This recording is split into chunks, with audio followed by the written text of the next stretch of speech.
Hello student, good morning. This is Sandeep Kumar Singh, your SST teacher, and today I am going to explain about chapter 19, rights and duties. First we know that what are rights and what are duties. Student, rights, when there is no restriction to do anything, that is called right.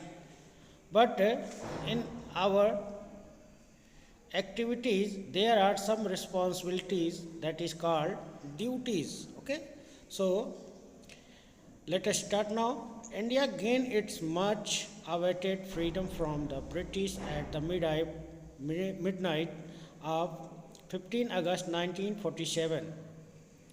At that time, however, India did not have its framework of governance. Student, India have last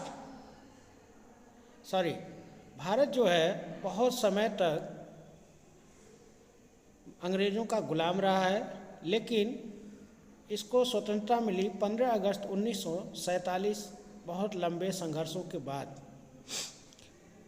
उस समय भारत में कोई भी governance के लिए कोई भी framework या कोई भी ढांचा तैयार नहीं था, लेकिन हमारे विद्वानों ने अथक प्रयास के बावजूद on 26 January 1950, India's constitution came into force. The Constitution of India is supreme law of the land. It lay down the rights and duties for the people of nations.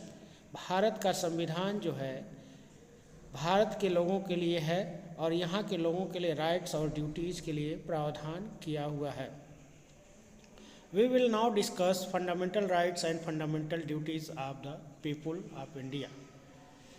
Rights और duties क्या क्या हैं, अधिकार और कर्तव्य क्या क्या है। जैसा कि पहले बताया कि जहाँ पर आपको कोई भी कार्य करने के लिए कोई भी बाध्यता न हो, वो आपका अधिकार होता है, लेकिन जहाँ पर अधिकार शुरू होते हैं, अगर हम उसकी जिम्मेदारी को न समझें तो वो अधिकार नहीं बल्कि एक तरह से हमारा क्या है, व्यवधान हो जाता है। तो एक तरह से हमारा कर्तव्य बनता है duties. It is duties to the people to do their rights with proper way. Fundamental right, the first fundamental right of right to equality. It means that all the Indians are equal to the eyes of laws. Right to equality means the every citizen of India equal in the eyes of laws. हर भारतीय नागरिक जो है कानून के समक्ष क्या है, बराबर है। No discrimination can be made on the basis sex, caste, color, creed, religion, race, place or birth. कोई भी व्यक्ति जो है ना ही वो लिंग के आधार पर, ना ही जात के आधार पर और ना ही रंग या पंथ या धर्म के आधार पर किसी भी व्यक्ति को भेदभाव कानून नहीं कर सकता। No religion, no citizen can deny access public places facilities of any basis. और कोई भी व्यक्ति जो है इन सभी उपरोक्त जो बताए गए हैं उसके आधार पर कोई भी प्लेस, सार्वजनिक जगह जो है उसके आधार पर भेदभाव नहीं कर सकता। सभी उस जगह का इस्तेमाल सभी लोग कर सकते हैं। The constitution had made some special provisions for weaker section of society. लेकिन कुछ समाज के कमज़ोर वर्गों के लिए कुछ स्पेशल प्रोविजंस बनाए गए हैं। These provision include reservation and few advantage and These provisions are called the reservation of few advantage to the some people of the society. The reservation are meant for bringing oppressed to weaker section society into the mainstream.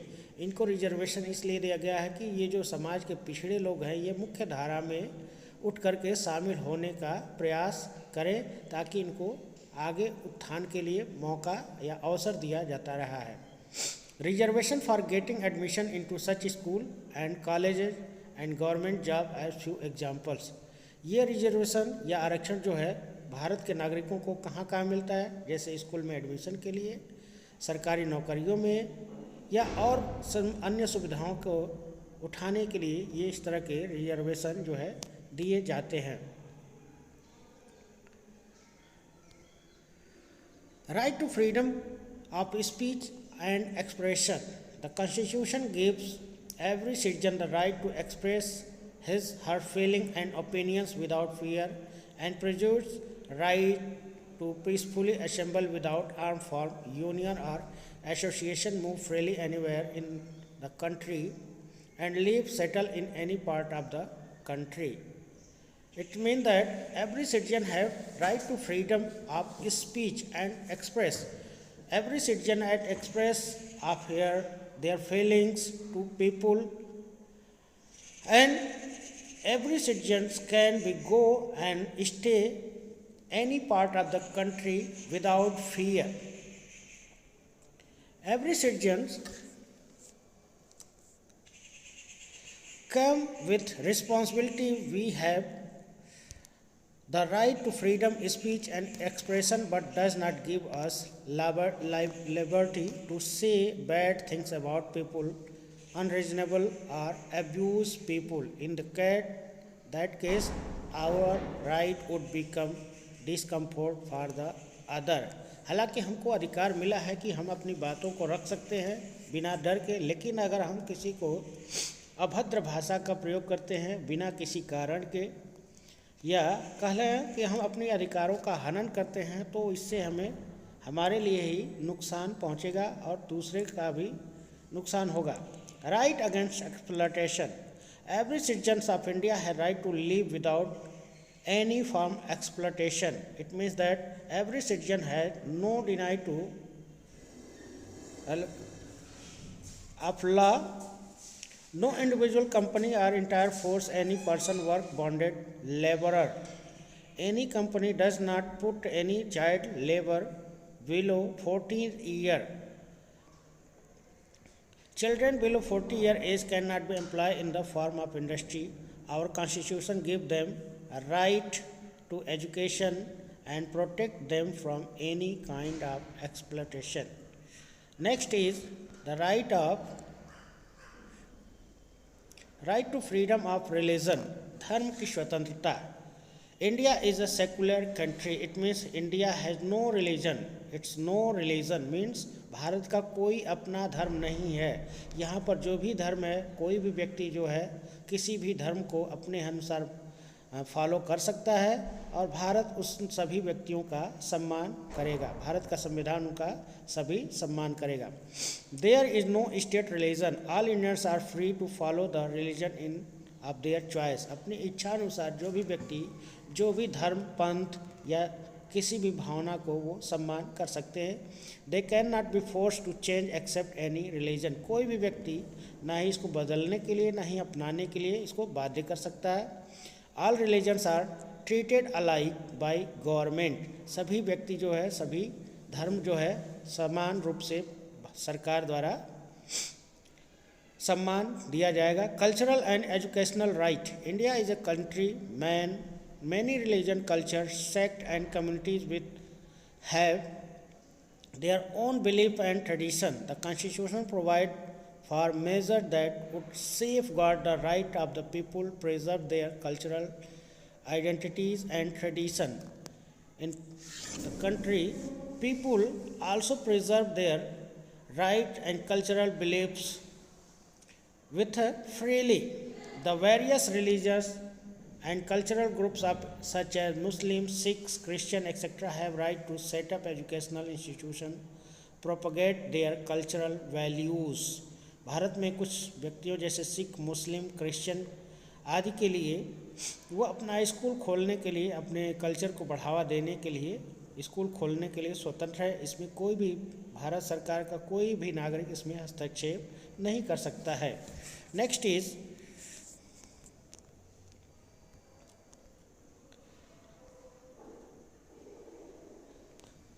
the state will run school, college, educational institute where no religious teaching it allows. यानी कोई भी व्यक्ति अगर school college खोलता है तो उसमें कोई भी धार्मिक शिक्षा नहीं दी जाएगी। Any citizen of India can take admission in these institutions based on his eligibility without prejudice religion caste creed and economic condition।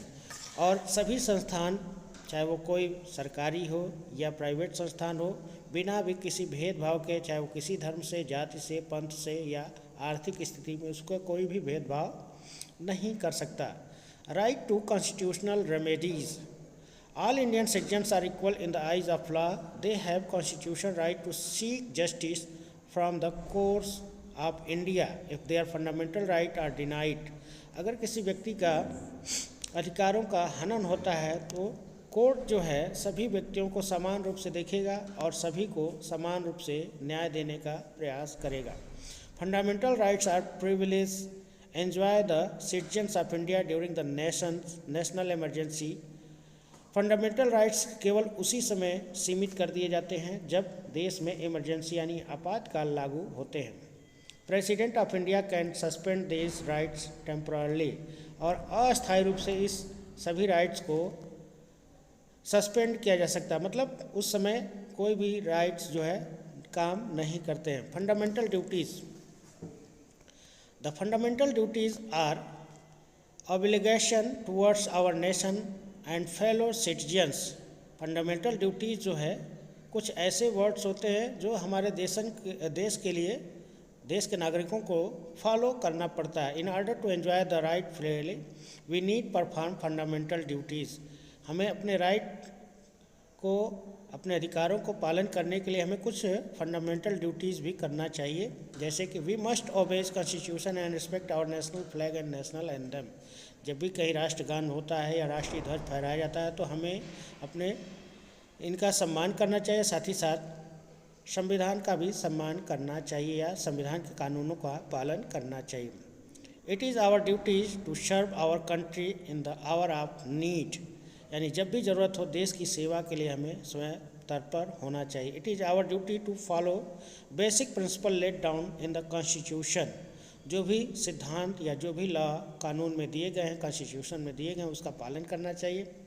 We must work toward protecting that secularity sovereignty and democracy of our nation. हमें अपने देश की एकता, अखंडता और उसकी secular और सॉवरेनी यानी संप्रभु राष्ट्र के लिए कार्य करना चाहिए। We must work toward the protecting our culture heritage of the nation. जो भी राष्ट्र की संपत्ति, चाहे वो कल्चरल हेरिटेज हो या कोई भी हेरिटेज हो, उसकी हमें सुरक्षा करना चाहिए। We must not spoil the beauty of historical monuments. हमें किसी भी मोनूमेंट्स यानी स्मारक को नष्ट नहीं करना चाहिए। We must always to try protect public property. हमें पब्लिक प्रॉपर्टी की सुरक्षा हमेशा करनी चाहिए। We must work hard to contribute taking our country toward greater highest of the development through sincere endeavor in the respective fields। हम जिस भी field में काम करते हैं वहाँ पर हमें अपनी आपको हमें अच्छे से मेहनत करना चाहिए, ईमानदारी पूर्वक मेहनत करना चाहिए, ताकि हमारा देश जो है विश्व के अनेक देशों से आगे निकलने में मदद मिले। Directive principle of state policy. These are principle guideline to follow the government to make India as a welfare state। In the directive principle, the Constitution said to the states and government, state and central government to follow some rules. The government should work toward provide adequate means of livelihood to the citizens।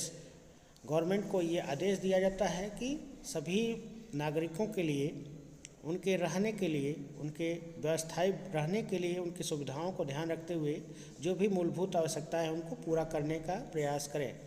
Give chance self governance to people at the grass root level at through village panchayat and Gram Sabha. सभी व्यक्तियों को चाहे वो self governance का पूरी स्वतंत्रता देनी चाहिए, चाहे वो गांव स्तर पर हो, पंचायत स्तर पर हो या ग्राम सभा स्तर पर हो। Safe guard the right of women children in society, give them special opportunity for better development. सभी महिलाओं, बच्चों के लिए सोसाइटी में जो सबसे कमज़ोर वर्ग के होते हैं उनको सुरक्षित रखना और साथ ही साथ उनको बेहतर अवसर देना ताकि उनके विकास में बाधा ना बने। Provide early childhood care and education for all children until age of 6 year, जब तक कि वो बच्चे 6 एज के ना हो तब तक उन्हें जो है जब बच्चे 6 साल के हो जाते हैं तो सभी बच्चों को 6 से 14 साल तक के बच्चों को शिक्षा प्रोवाइड कराना सरकार की जिम्मेदारी होती है। Work for improvement the status of the weaker section in society, जो भी कमज़ोर वर्ग के लोग हैं उनके लिए कुछ कार्य करना चाहिए ताकि उनकी इम्प्रूवमेंट बढ़ती रहे। तो बच्चों इस वीडियो में बस इतना ही। नेक्स्ट वीडियो में हम नेक्स्ट चैप्टर के बारे में बात करेंगे। तब तक के लिए